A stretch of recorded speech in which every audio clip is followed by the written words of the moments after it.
मोहन भागवत ने जेन जी जेन अल्फा के बच्चों से मुलाकात की, उनके बहुत सारे सवालों के 1 घंटा उन्होंने बड़े ओपन फोरम में जवाब दिए, बड़ी अच्छी वो सभा थी। उसमें लेकिन जो उन्होंने बातें कही उससे मैसेज जो निकला वो आपसे हम समझना चाहते हैं, वो इस सरकार के लिए क्या मैसेज है। उन्होंने कहा कि ये बच्चों का आंदोलन गलत नहीं था, ये जो मांग कर रहे थे इनकी मांग भी जायज़ थी, इनकी बात हमने नहीं सुनी इसीलिए उनको आंदोलन करना पड़ा, आंदोलन करने में कोई हर्ज नहीं है, ये एंटी नेशनल नहीं है और मैं इन पर आंख बंद करके विश्वास कर सकता हूं। कोई आपको अंतर दिखाई देता है मोदी सरकार के व्यवहार में और जो मोहन भागवत ने कहा उसमें, या दोनों सेम पेज पर हैं? देखिए, थोड़ा फर्क तो रहेगा जो मोहन भागवत संघ प्रमुख मोहन भागवत जी कहेंगे और जो भारतीय जनता पार्टी की सरकार कहेगी। देखिए, मोहन भागवत जी संघ चुनाव नहीं लड़ता, वोट बैंक की राजनीति संघों को करना नहीं है, तो संघ समाज के नब्ज को समझता है और सरकार वोट बैंक के नब्ज को समझती है। तो सरकार का अपने वोट बैंक के लिए जो बेहतर होगा सरकार उसकी तरफ करेगी, मोहन भागवत के लिए जो समाज और उनको बेहतर लगेगा वो उसकी बात करेंगे। तो मुझे लग रहा है कि उन्होंने सरकार को संदेश, मैं बता दूं अंतर क्या है। अंतर यह है, मोहन भागवत जी तो ने कहा सब बच्चे हमारे हैं और ये आंदोलन करते हैं तो कुछ बुरा नहीं है, लेकिन सरकार में टॉप लेवल से नहीं, पार्टी में भी टॉप लेवल से नहीं, लेकिन उनके नीचे के स्तर से यह मैसेज दिया जाता है कि ये जो आंदोलन हुआ सीजेपी का, ये मोदी विरोधी तत्वों द्वारा प्रायोजित था। इसमें जितने लोग हैं सब ये मोदी विरोधी पार्टियों द्वारा प्रायोजित है। देखिए, उसमें कोई एक तबका तो रहा ऐसा कि जो मोदी विरोधी रहता है, जिनको उन्होंने इस आंदोलन को सपोर्ट किया होगा, लेकिन प्रधानमंत्री मोदी ने सबको माफ किया ना। प्रधानमंत्री मोदी ने तो कहीं ऐसा नहीं कहा कि मैं इनको माफ नहीं करूंगा, सिर्फ इनको माफ करूंगा। मोदी और भागवत तो एक ही बात, बिल्कुल। मोदी जी जो बात कही, सुप्रीम कोर्ट ने भी वही स्टेटमेंट दिया छात्रों को लेकर सुनवाई के दौरान, और मोहन भागवत ने भी वही बात की। तो मुझे लगता है कि मोहन भागवत और नरेंद्र मोदी जी एक प्लेटफॉर्म पे बच्चों को लेकर कि भाई बच्चों को माफ करना चाहिए, मोदी ने संवाद किया और मोदी इसके लिए इंस्टा पर भी आ गए। बाकी बड़ी बात जो मोहन भागवत जी ने तमाम चीज़ों को लेकर ही कि भाई संवाद करना चाहिए, हम उनको समझने में असफल रहे, उनसे हमको बातचीत करना चाहिए।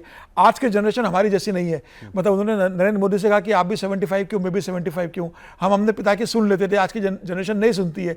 तो उनको किस तरीके से हैंडल करना है इसको देखना है, सरकार का संवाद का तरीका कैसे हो ये देखना है। और उन्होंने उन तमाम लोगों को संदेश देने की कोशिश की जो इन बच्चों को के आड़ में बाकी लोगों को साथ बच्चों को जोड़ रहे थे। आप मतलब मोदी सरकार के व्यवहार में और मोहन भागवत के स्टैंड में बहुत अंतर नहीं एक जैसा ही है, उसमें कोई बहुत फर्क नहीं। राहुल गांधी भी गए इंस्टाग्राम पे, उन्होंने कहा, एक सेशन किया कि मुझसे कुछ भी पूछिए, उन्होंने बहुत सारे सवालों के जवाब उन्होंने दिए, वो भी इंस्टाग्राम पे वीडियोस बना रहे हैं आजकल। सबको लग रहा है कि ये अब युवाओं से जोड़ने का वक्त आ गया है।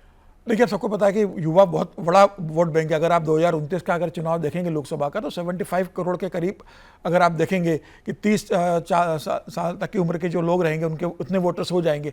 और राहुल गांधी को लगता है कि भाई अगला चुनाव में ज़्यादा बेहतर पोजीशन में आ जाऊंगा, जिस हिसाब से 2024 के अंदर प्रदर्शन किया था, और वो अब युवाओं से कनेक्ट कर रहा है। अभी उन्होंने गूंज कार्यक्रम शुरू किया था, वो उत्तराखंड के अंदर गए थे, अब इलाहाबाद के अंदर वो जाने वाले उसको लेकर। तो राहुल गांधी अब कनेक्ट करने की कोशिश कर रहे हैं और राहुल गांधी को समझ में आ गया इस पूरे जंतर मंतर आंदोलन से कि युवा एक बड़ी ताकत है। जो राहुल गांधी नहीं करवा सके, उन युवाओं ने जंतर मंतर बैठ के एजुकेशन मिनिस्टर का इस्तीफा करा दिया। तो राहुल को लग रहा है कि अब जहां से आंदोलन खत्म हुआ है वहां से मैं उस आंदोलन को आगे लेकर जाऊं और कोशिश करूं कि युवाओं से मैं किसी तरह कनेक्ट। तो राहुल गांधी पे एक आरोप लगता है हमेशा कि ये किसी मुद्दे पर बहुत ज्यादा देर तक फोकस नहीं रह पाते।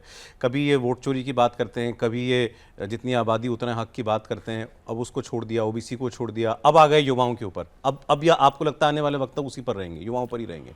नहीं, फिलहाल तो मुझे बहुत उसकी संभावना कम नजर आ रही है, क्योंकि राहुल गांधी का आप राजनीति देखेंगे तो वो विषय बदलते रहते हैं, वो लंबे समय तक विषय पर टिकते नहीं है। लेकिन अब मुझे लगता है राहुल गांधी से कहा गया होगा, राहुल गांधी को भी लगा होगा कि युवाओं का एक बड़ा इशू मैटर है, पूरे देश के युवाओं से जुड़ सकते हैं और राजनीतिक रूप से राहुल गांधी को उसको फायदा मिल सकता है आने वाले विधानसभा चुनाव में। तो राहुल गांधी फिलहाल मुझे लगता है कि विधानसभा चुनाव जो 5 राज्यों के आ रहे हैं तब तक युवाओं के ऊपर फोकस करने वाले हैं।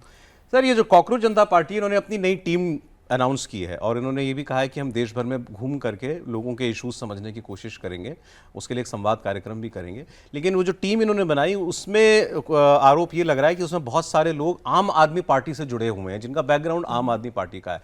खुद अभिजीत दीप के भी जो फाउंडर हैं वो भी आम आदमी पार्टी से जुड़े हुए हैं, अभी आशुतोष रांका जो को कन्वीनर है वो भी आम आदमी पार्टी से जुड़े हुए हैं। ऐसे कई और लोग हैं जो उन्होंने संगठन इंचार्ज बनाए हैं, वो आम आदमी पार्टी का काम देखते थे पहले।